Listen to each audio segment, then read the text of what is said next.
CD number 2343। मुरली तारीख 10 नवंबर 1966।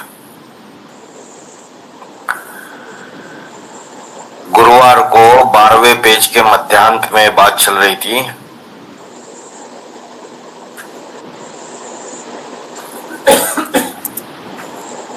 सन्यासी पवित्र तो बनते, परंतु सर्वव्यापी कह करके पाप से विमुख कर देते हैं। अपन को भगवान कह देते हैं। अभी तो यह समझने की बात है ना बच्ची, अपन को कोई भगवान कहे और कोई बैठा हुआ हो बोले क्या यह हमारा अल्लाह है?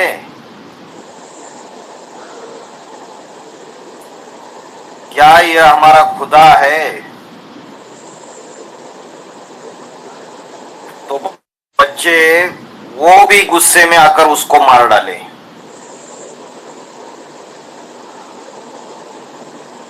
हम जिसको याद करते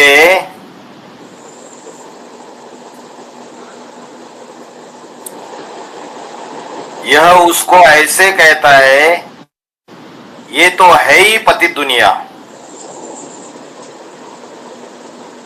भ्रष्टाचारी दुनिया। ये भ्रष्टाचारी अपन को कहते हैं कि हम अल्लाह है।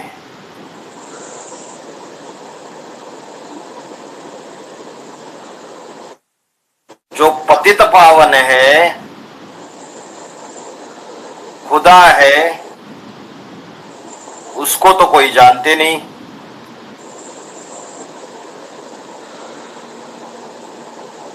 वो जो सन्यासी है,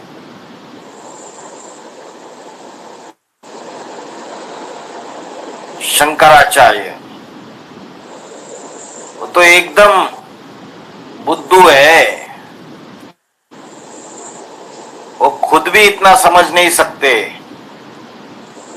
और अपने फॉलोअर्स को भी उल्टी पट्टी पढ़ा देते। अपन को शिवोम कहना, अल्लाह, खुदा, भगवान कहना, ये तो बहुत पाप है। तो इसका शूटिंग जो सन्यास धर्म का जो पूर्वज होगा वो करेगा या नहीं करेगा? इसलिए मुरली में बोला कि सबसे बड़ा डकैत कौन? हाँ, ये सन्यास धर्म का जो पूर्वज है उसको बोला सबसे बड़ा डकैत।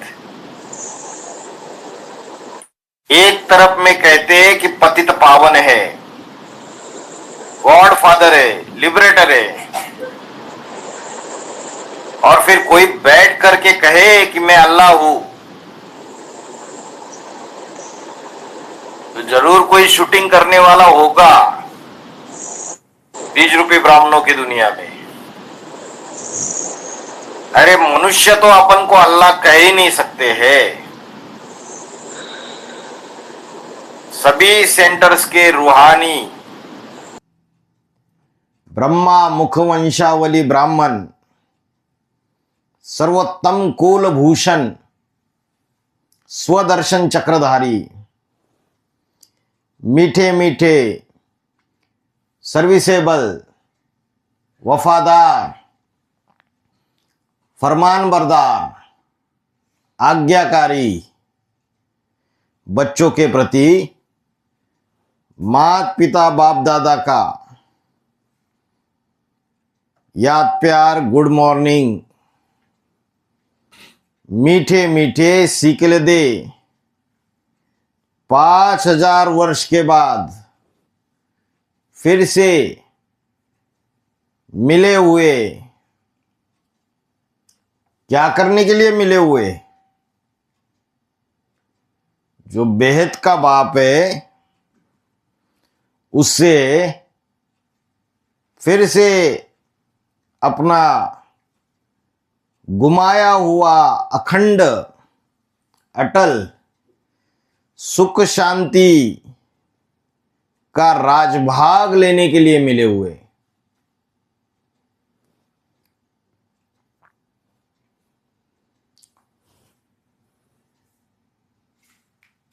तो बच्चों प्रति याद प्यार बाप दादा का, माता पिता का स्वीकार, नमस्ते भी कह सकते हैं। गुड मॉर्निंग तो अंग्रेजी अक्षर है, क्योंकि बाप को तो नमस्ते ही करना पड़े, क्योंकि बाप तो है मोस्ट ओबीडिएंट सर्वेंट। देखो ये सभी जो भी है, सभी ओबीडिएंट सर्वेंट है बच्चों के। जो भी बाप है, बाप ने जन्म दिया ना भी, फिर उन बच्चों की संभाल करके, उनको सब कुछ दे करके फिर जाकर के वानप्रस्थ में बैठते हैं। तो सुप्रीम सोल शिव ब्रह्मा के तन में आया, मां का पार्ट बजाया 1969 तक। और ब्रह्म कुमारी ने क्या समझ लिया कि शिव वापिस चला गया परम धाम में। लेकिन सुप्रीम सोल शिव परम धाम वापिस जाता है जब बच्चों से वायदा किया है। क्या वायदा किया है? तुम संग खाऊं, तुम संग सोऊं, तुम संग श्वासोश्वास निभाऊं। तो ब्रह्म कुमारियों ने तो परम धाम में बिंदु शिव को याद करना चालू कर दिया। फिर शंकर के शरीरधारी द्वारा सुप्रीम सोल शिव ने टीचर का पार्ट बजाना चालू कर दिया, क्लैरिफिकेशन का।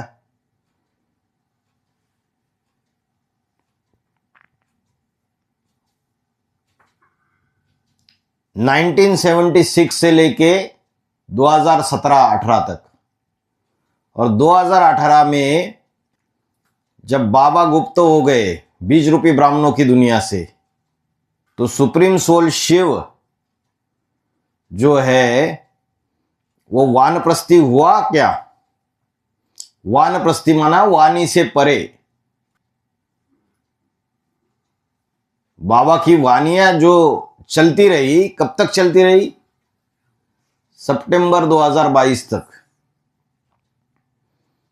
तो बाबा ने बोला कि शिव जो है वो साक्षी हो जाता है, और राम और कृष्ण वाली आत्माएं जो है वो साथी हो जाती है। तो क्या बोला? जब बच्चों की संभाल करके, उनको सब कुछ दे करके फिर जाकर वानप्रस्थ में बैठते। तो यहां किसको दे दिया? क्या दे दिया? जो राम वाली आत्मा है वो शिव समान बन गई, जो बड़ा बेटा है वो बाप समान बन गया। सदा शिव नहीं बना, लेकिन शिव समान बन गया, शिव ही बन गया। तो शिव को बहुत सारा ज्ञान सुनाने की दरकार है नहीं।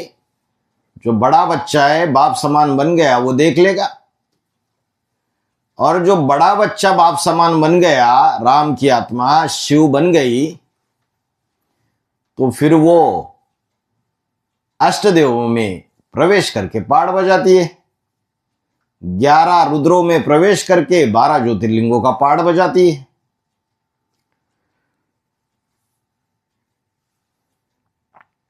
तो बोला बच्चों को सब कुछ दे करके फिर जाकर के वानप्रस्थ में बैठते।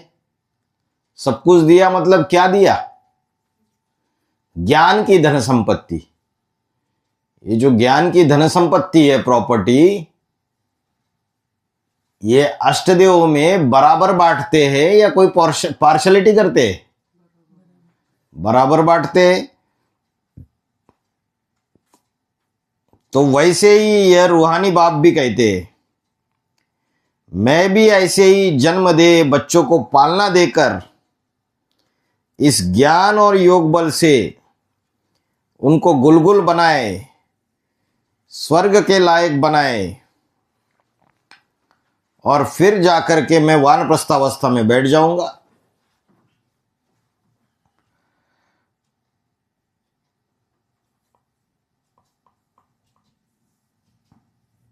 अभी सुप्रीम सोल शिव क्या वापिस चले गए परम धाम में? क्या बोला? उनको गुलगुल बनाए, स्वर्ग के लायक बनाए। अभी बच्चे स्वर्ग के लायक बन गए, संपन्न अवस्था हो गई। अभी बाबा ने बोला जब तक छोटी राजधानी स्थापन ना हो स्वर्ग की, तब तक जो बाप का कार्य है वो पूरा नहीं होगा। तो बोला 5 दिसंबर 2029 को 8 की छोटी राजधानी स्थापन हो जाएगी। जैसे लौकिक में होता है वैसे ही पारलौकिक। ये हद के बाप है और ये बेहद का बाप, फर्क नहीं है। तो जैसे बाप सर्वेंट है, जैसे बाप कहते I am your obedient servant, बुलाते भी है ना, है पतित पावन बाबा आओ, हम पतित बन गए, जल्दी आकर हमको पावन बनाओ। तो आना पड़े पतित दुनिया में, पतित शरीर में आना पड़े, सेवा करने। तो ये जो सर्वेंट है उसको क्या सोने की गद्दी चाहिए बैठने के लिए? नहीं। जब सेवा करके जाता हूं तब भक्ति मार्ग में मेरे लिए बड़े बड़े महल बनाते हो, ये बड़ा मंदिर सोमनाथ का बनाते हो और वहां मुझे बिठाते हो। यहां कहां बैठाते हो और वहां भक्ति मार्ग में कहां बैठाते हो? देखो कितना फर्क है। ब्रह्मा बाबा और ओम राधे मम्मा पहले जब माउंट आबू में जाने के बाद बाबा की एक छोटी सी झोपड़ी थी, उसमें रहते थे। और कंपिल में भी जो बाबा का मकान था पहले, बाद में उसको बड़ा बनाया। पहले छोटे से 2-3 कमरे थे बस, और उसी में बाबा रहते थे। तो बोला यहां मुझे कहां बैठाते हो और वहां भक्ति मार्ग में कहां बैठाते हो? कितना फर्क है। भक्ति मार्ग में जाते हो तो मेरे लिए बड़ा अच्छा मंदिर बनाते हो, क्योंकि पैसे तो बहुत मिलते हैं ना, तो मंदिर भी ऐसा ही आलीशान बनाते हो। तो तुम लोगों को फिर ये मंदिर बनाना है भक्ति मार्ग में, राजभाग मिलने के बाद। पहले तो राज करना है। और ये तो जानते हो कि मंदिर कितने बनते होंगे फर्स्ट क्लास, और फिर ये समझते हो कि हम जाकर फिर अब अपना महल बनाएंगे। अभी तो हम बाप से ये राज गद्दी ले रहे, विश्व की बादशाही ले रहे। तो ये बात तुम बच्चों के बुद्धि में चलनी चाहिए। तो ये समझते हो ना बच्चे, अभी हम शिव बाबा के हैं और अभी हम विश्व के महाराज कुमार बनेंगे। तो राजाई के लिए बैठे हो ना, तो अभी बुद्धि में चलना चाहिए स्टूडेंट्स को कि हम अभी बाप से विश्व का महाराज कुमार बनेंगे, महाराज कुमारी बनेंगे। जितना हम पढ़ेंगे उतना ऊंच पद पाएंगे। तो नशा रहना चाहिए ना, ये नशा भूल नहीं जाना चाहिए, चढ़ा ही रहना चाहिए। पीछे तो भूल जाते, पीछे मतलब 2028-29 तक महाशिवरात्रि बढ़ती जाएगी, ब्राह्मणों की दुनिया में अज्ञान अंधकार बढ़ता जाएगा। तो बाबा ने बोला जितना जितना महाशिवरात्रि का समय नजदीक आएगा तो ये जो नशा है कि हमें उच्च पद पाना है, ये भूलते जाएंगे। जिन्होंने बुद्धि में समझा है कि हम 108 की माला में आएंगे, उनका भी नशा उतर जाएगा। भूल जाते तो फिर चढ़ना चाहिए। कम से कम सुबह में बैठकर यह नशा रोज चढ़ाना चाहिए।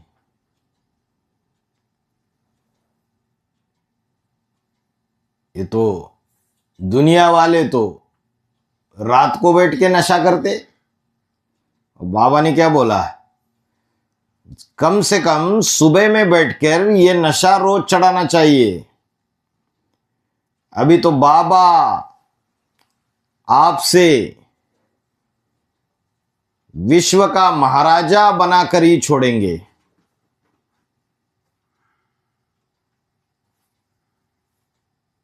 ओम शांति। और एक वाणी है 5 नवंबर 1966, शनिवार को 8वें पेज की तीसरी लाइन। बात चल रही थी, तुम बच्चों को याद करते करते तुम्हारी कर्मातीत अवस्था हो जाएगी और वर्षा मिल जाएगा।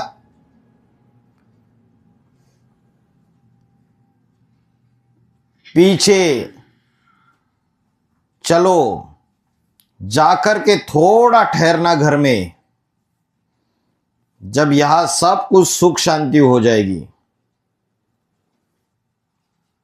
सब क्लियर हो जाएगा,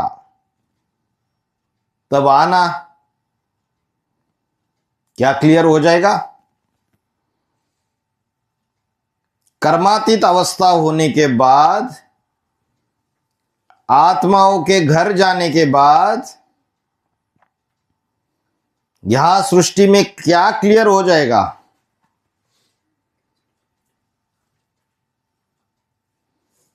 जो चैतन्य आत्माएं, उनको ज्ञान सुना करके, राजयोग की विधि बता करके सुधारा जा सकता है। पहले पहले कर्मातीत अवस्था अष्टदेवों की बनेगी। बोला कर्मातीत अवस्था होने के बाद इस सृष्टि में सब क्लियर हो जाएगा। आत्माएं संपन्न बनती है, नंबरवार आत्मिक स्थिति में स्थित होती है। कोई सजा खा करके, कोई स्वेच्छा से, कोई पुरुषार्थ करके, फिर संपन्न बनने पर आत्माएं बाप के घर जाती है।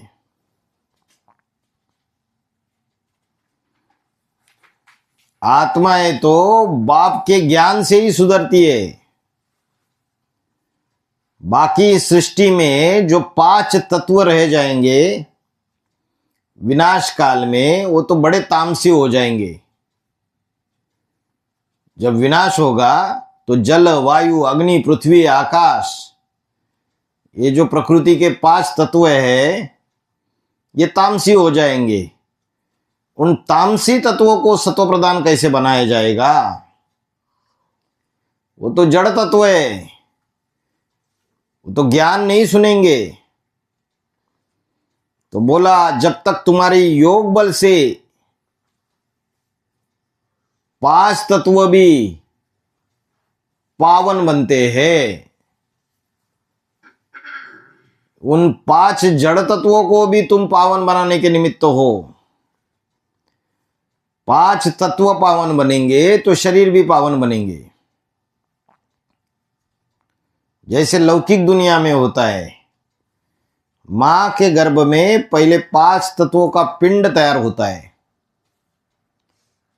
फिर आत्मा आती है।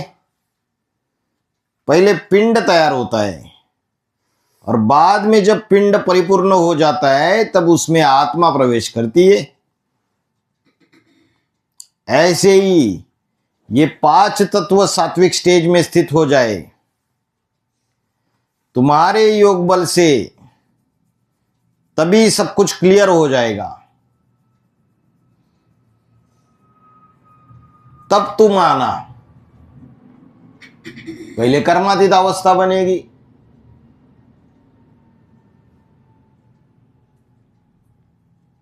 फिर कहां चले जाएंगे? कहां चले जाएंगे? शांति धाम जाएंगे और उसके बाद सब कुछ क्लियर हो जाएगा। बोला तो तुम्हारे जो शरीर है वो बर्फ में दबेंगे। उन बर्फ में दबे हुए शरीरों में जब सात्विकता आए, जैसे कोई सड़ता हुआ फल बर्फ में दबा दिया जाए तो सड़ा हुआ जो हिस्सा है वो पानी के साथ बह जाता है और जो स्वच्छ हिस्सा है वो रह जाएगा। तो ऐसे ही जब ये सब कुछ क्लियर हो जाएगा तब आना, आकर के राज्य करना। ये 5 तत्वों से जो बने हुए तुम्हारे तमोप्रधान शरीर है वो सात्विक बन जाएंगे।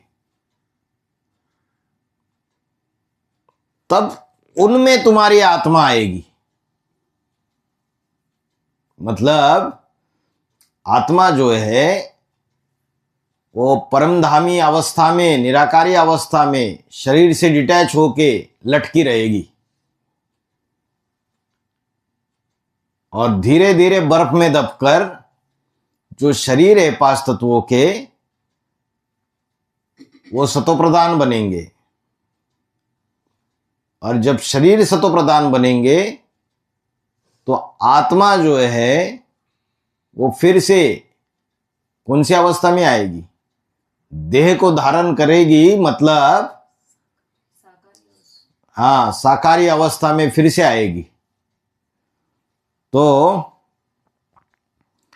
आना भी तभी है तुम बच्चों को जब तुम्हारे शरीर के पंचभूत सात्विक बने। बाकी बीच में क्या होता है वो भी चल करके देखना है। आगे चल करके, माना कब? संगम युग तो है ही 100 साल का,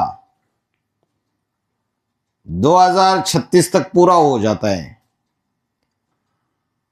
इन 100 साल में जो पुरुषों में उत्तम बनने वाली आत्मा है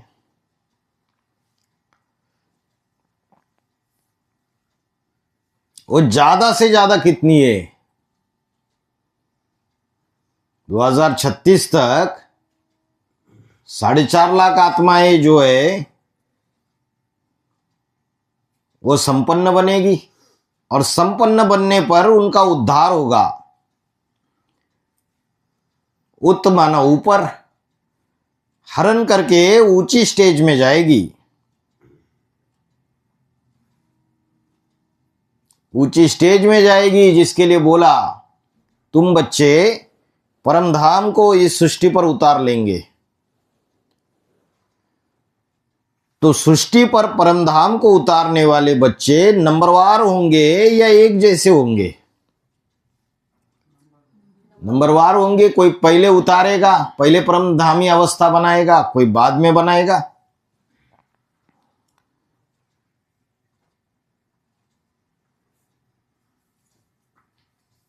तो कहाँ उतारेंगे? माउंट आबू में उतारेंगे। अच्छा, ये मन मना भव किसने कहा? राम की आत्मा ने कहा, प्रजापिता ने कहा, या शिव ने कहा? शिव को तो मन नहीं है, मनुष्यों को मन होता है।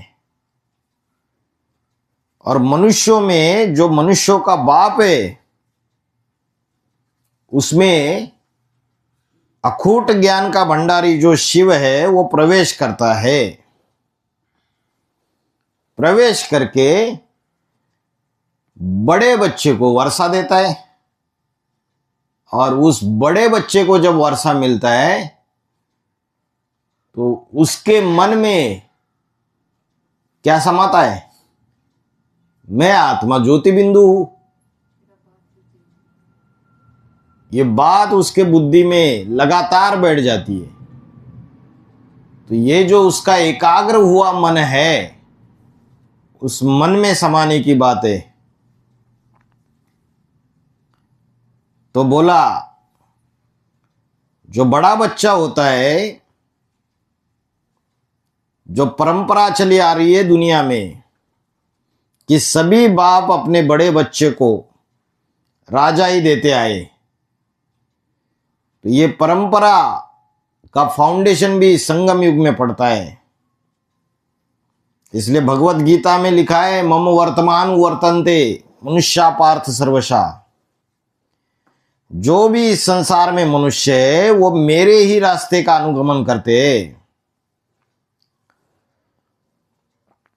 जो भी बाप है वो अपना वर्षा अपने बड़े बच्चे को देकर जाए। तो शिव ने अपना जो अखूट ज्ञान भंडार है वो बड़ा बच्चा राम को दिया, और राम ने वो अपने 8 वसु जो है, वसु माना ज्ञान की धन संपत्ति को धारण करने वाले और दूसरों को देने वाले, वसुदेव, उनको दिया 8 को। शिव ने राम को दिया, राम ने अष्टदेवों को दिया। जब अष्टदेवों को दिया तो बाबा ने बोला कि परंपरा तो यही है, बड़े बच्चे को वर्षा दिया जाता है, राजाई दी जाती है, गद्दी दी जाती है। तो 8 तो लड़ेंगे ना, तो उन 8 में भी जो बड़ा बच्चा होगा उसको गद्दी देते। तो जो बड़ा बच्चा ये कहने का हकदार हुआ क्या कि मन मना भव, मेरे मन में समा जा। शिव के मन में समाने की तो बात नहीं है। जो राम वाली आत्मा है उसके मन में समाने की बात है। अभी राम वाली आत्मा जो है वो साकार शरीर से बच्चों के सामने, साकार स्वरूप में बच्चों के सामने उपस्थित है? नहीं है। तो वो अष्टदेवों में प्रवेश करके पाठ बजाती है। तो जो बाप का संकल्प वो बच्चों का संकल्प होना चाहिए। नई दुनिया की स्थापना कौन कर सकेगा? जो खुद स्वस्थिति में टिका हुआ है, वही दूसरे को स्वस्थिति में टिकाने का रास्ता बता सकता है। और अष्टदेवों के लिए बोला, बाप स्वर्ग की स्थापना कराने के निमित्त बनाता है अष्टदेवों को। तो रास्ता बताने वाला कौन?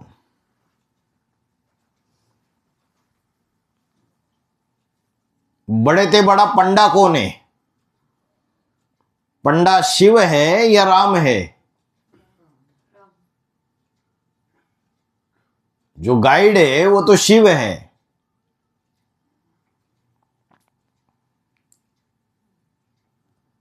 शिव जो है वो आत्माओं का बाप है और बाबा ग्रैंडफादर को कहा जाता है। ग्रैंडफादर आदि जो भी संबंध है वो इस सृष्टि पर जब आता है, मुकर्रर रथ में प्रवेश करता है, तब अनेक संबंध बनते हैं। तो उसे शिव बाबा नहीं कहेंगे। आत्माओं का जो बाप है वो शिव बाप है। आत्मा आत्मा सब आपस में भाई भाई। उनमें जो बड़ा भाई है वो राम बाप को कहा जाता है। तो जो राम बाप है वो बड़ा भाई है। उनके मुख से ये बात निकली, मन मना भव, मेरे मन में समा जा। और मुरली में बोला, बाबा कहने से तेरी बुद्धि में बिंदी ही याद आवेगी। तो बाकियों के लिए बाबा कहने से साकार में निराकार का मेल याद आएगा, लेकिन एक आत्मा के लिए छूट दे दी। उसके लिए तो दुनिया में कोई साकार है ही नहीं, उससे बड़ा पर्सनैलिटी। बाकियों के लिए तो साकार पर्सनैलिटी है। अभी राम वाली आत्मा जब स्वेच्छा से शरीर छोड़ देती है तो अष्टदेवों के लिए कोई साकार पर्सनैलिटी है सामने? शूटिंग पीरियड में 2022 के बाद से 2028 तक नहीं है। तो जो अष्टदेव वाली आत्मा है उसके लिए ये बात लागू नहीं होगी, तेरी बुद्धि में बाबा कहने से बिंदी याद आवेगी। क्योंकि नंबर 1 रुद्र अगर प्रवेश करता है तो किसी साकार में, दुनिया में कोई भी साकार में वो बुद्धि लगाएंगे नहीं। और बाकी जितना भी ब्राह्मण परिवार है उनके लिए तो बोला कि नई दुनिया में जाने के 8 रास्ते हैं, तो एक को तो पकड़ना पड़ेगा। तो बाप भी कहते कि जब मैं आता हूं तो तुम बच्चों को आप समान निराकारी, निर्विकारी, निरंकारी बनाकर जाता हूं। पहले राम की आत्मा को बनाता है निराकारी, निर्विकारी, निरंकारी, और फिर अष्टदेव बनते। राम की आत्मा के द्वारा अष्टदेव को बनाता है और अष्टदेव के द्वारा 108 को बनाता है।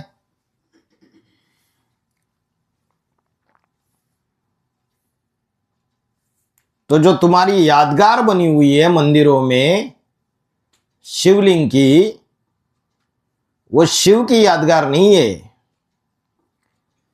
जो बाप समान बन गया शिव बाबा, उसको भक्ति मार्ग में शिवलिंग के रूप में दिखा दिया।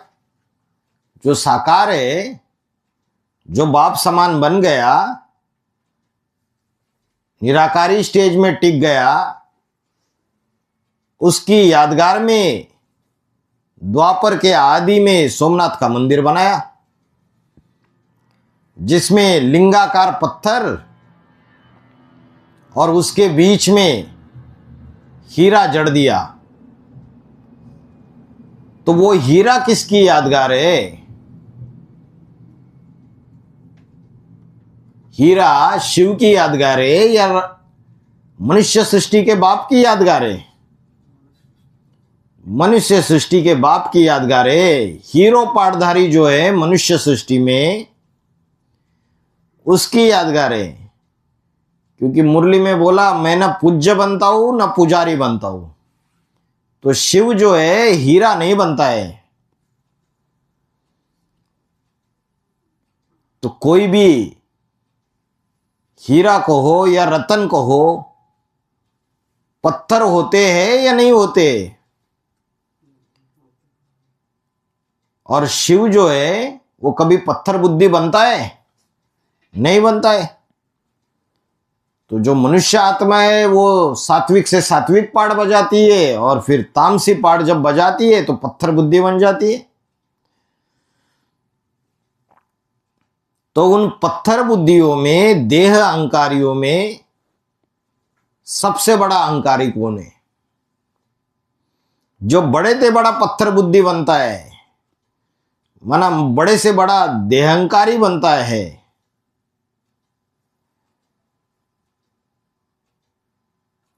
तो वो कौन है? राम वाली आत्मा है।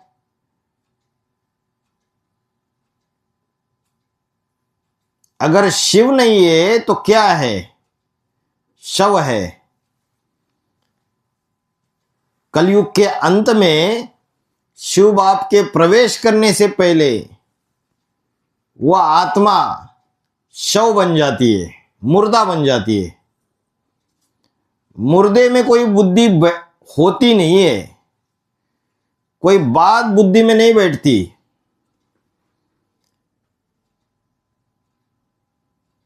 जब राम वाली आत्मा ज्ञान में आने से पहले पूरे विकारों के दलदल में डूब जाती है, तो जो शिव है वो चोटी पकड़ करके खींचता है। चोटी में बाल होते, और जो बाल है उनमें खून होता है। खून होता है बालों में? नहीं होता है। तो यहां बेहद का खून कौन सा है? संकल्पों का खून है। तो ना अच्छे संकल्प ना बुरे संकल्प। तो जब पूरा ही पत्थर बुद्धि बन जाता है, जैसे आज के वैज्ञानिक है, वो बड़े से बड़े देहंकारी है। देहंकार इतना ज्यादा है, वो भूल जाते हैं कि हमने जो चीज बनाई, ये एटॉमिक एनर्जी, उससे हम स्वयं भी नष्ट हो जाएंगे। तो वो जो विनाशकारी एटम बम बनाते हैं दुनिया में, जो पूरे देहंकारी बनते हैं आज के वैज्ञानिक, उनको भी पत्थर बुद्धि कहेंगे। उन देहंकारियों का, पत्थर बुद्धियों का भी कोई बाप है, जिसके लिए बोला शंकर द्वारा विनाश, हर हर बम बम। तो उन देह अहंकारी जो वैज्ञानिक है, उनमें तो हिम्मत नहीं कि ये एटम बम फोड़ दे और सारी दुनिया का विनाश कर दे। तो उनमें वो हिम्मत डालने वाला, उनको प्रेरणा देने वाला जो उनका बाप है, तो सबसे बड़ा से बड़ा पत्थर बुद्धि बन जाता है।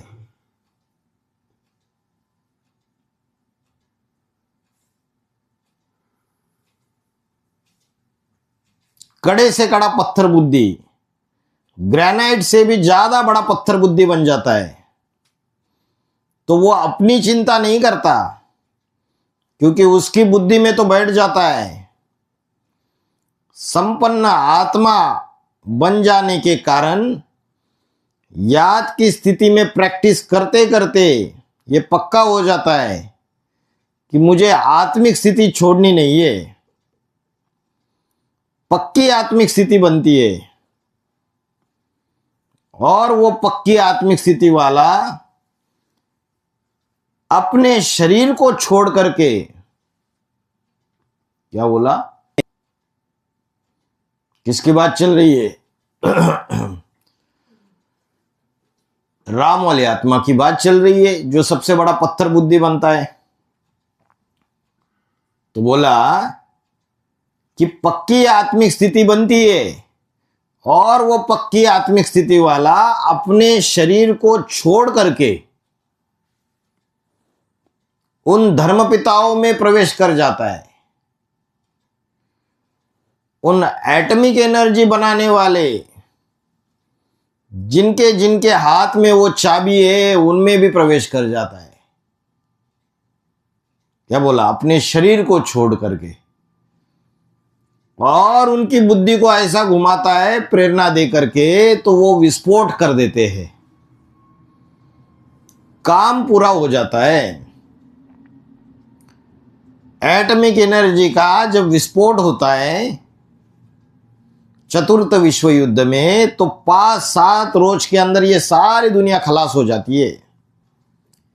ये पृथ्वी पूरा ही डोल जाती है और बड़े बड़े भूकंप आ जाते हैं, जिन भूकंपों से दुनिया की बड़े से बड़ी आबादी नष्ट हो जाती है। एटॉमिक एनर्जी से दुनिया में बड़ी गर्मी होगी, तो समंदर का जो पानी है वो पूरा बॉयल वाटर हो जाएगा और भाप बन करके ऊपर उड़ेगा। और जो भयंकर गर्मी पड़ेगी उस समय ये ओजोन का जो लेयर है वो फट जाएगा। तो नॉर्थ पोल और साउथ पोल पर जो बड़े ऊंचे बर्फ के पहाड़ है वो सब पिघलना चालू हो जाएंगे, टूट करके समुद्र में आ जाएंगे और समुद्र का जलस्तर बढ़ जाएगा। दूसरी तरफ धरनी जो है, पृथ्वी, वो डोलेगी। तो धरनी डोलेगी तो उसका जो उपग्रह है चंद्रमा, वो भी डोलेगा। तो इतना डोलेगा कि वो जहां से निकला था, कहां से निकला था? प्रशांत महासागर से, उसी में फिर से गिर जाएगा और अटैच हो जाएगा। तो जो प्रशांत महासागर का जो जल है, वो जब चंद्रमा उसमें गिर जाएगा तो प्रशांत महासागर का जल क्या हो जाएगा? वो ऊपर उड़ेगा, तो सारी दुनिया में जलमयी हो जाएगी। जब सारी दुनिया में ऐसी जलमयी होने लगती है तो थोड़े से जीव जंतु बचते। जब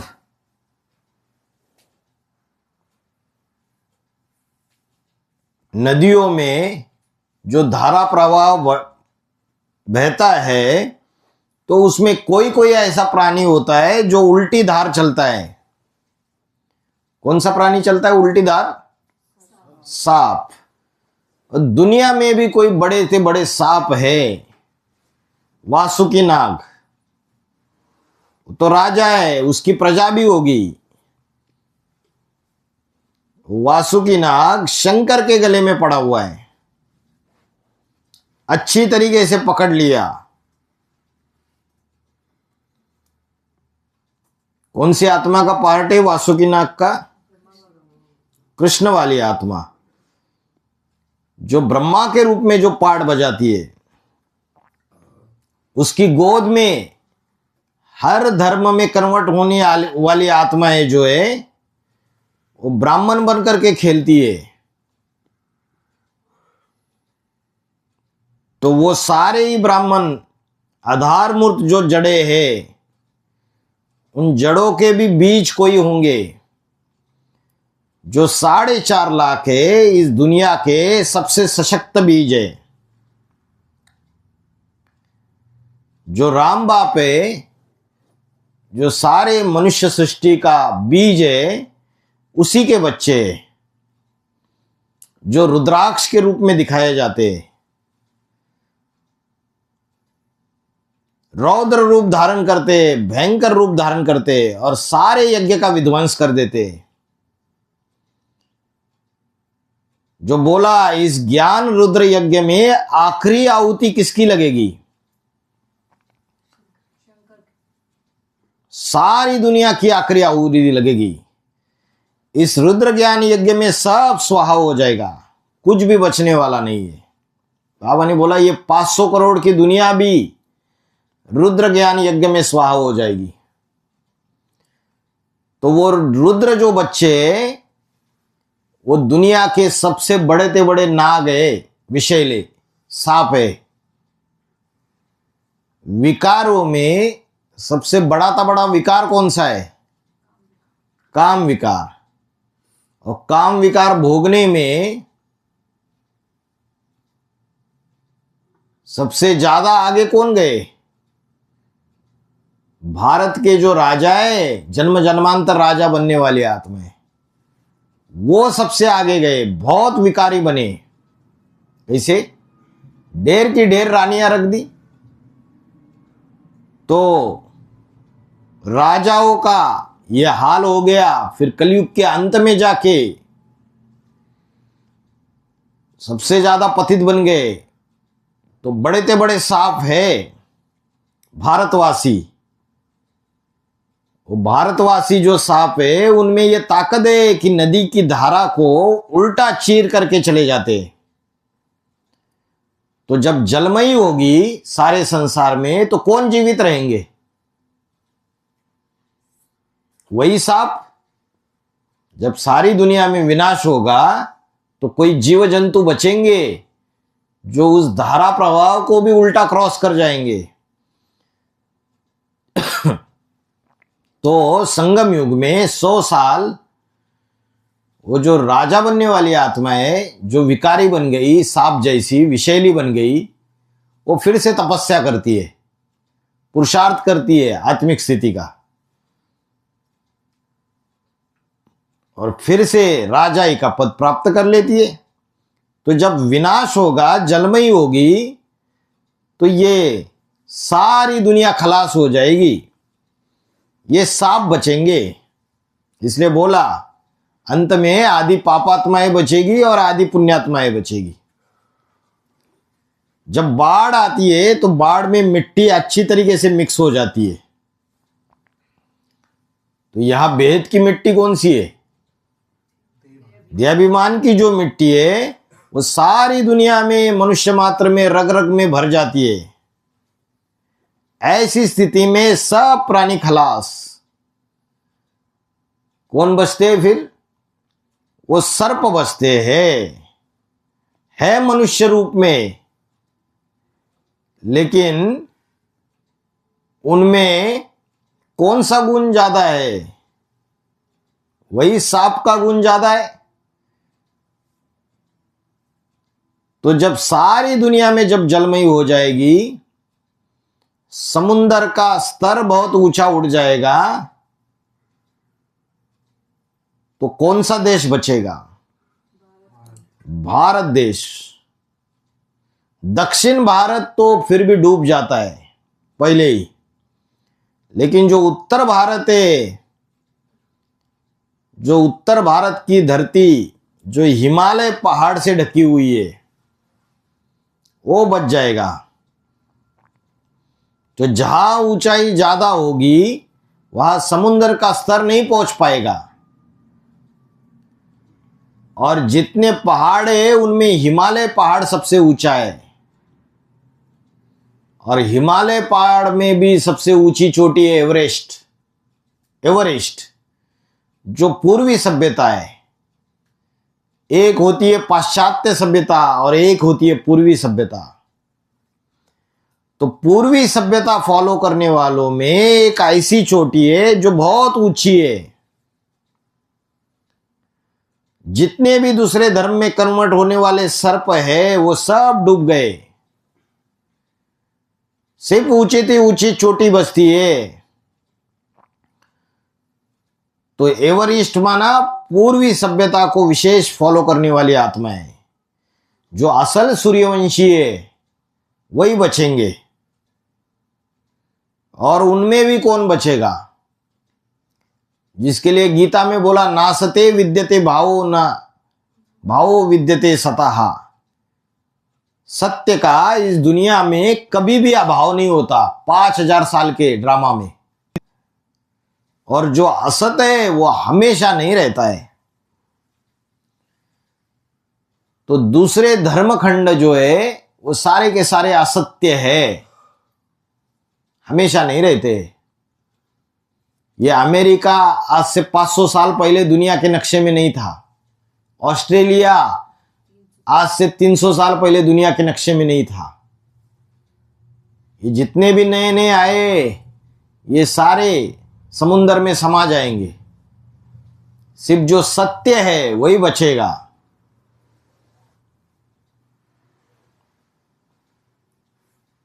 इसी तरह मनुष्य सृष्टि में वो कौन सी आत्मा है जो बचता है, जो एक ही सत्य है।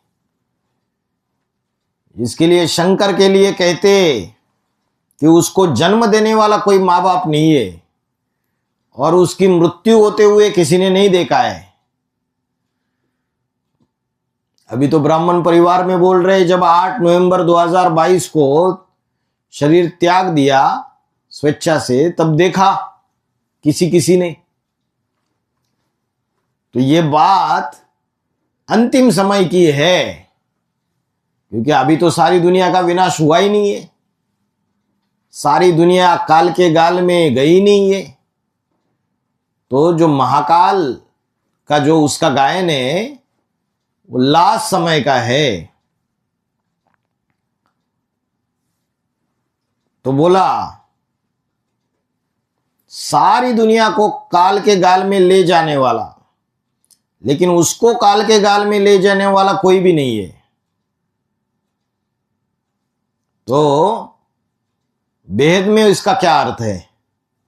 सारी जितनी भी ब्राह्मणों की दुनिया है वो सब अनिश्चय बुद्धि हो जाएंगे,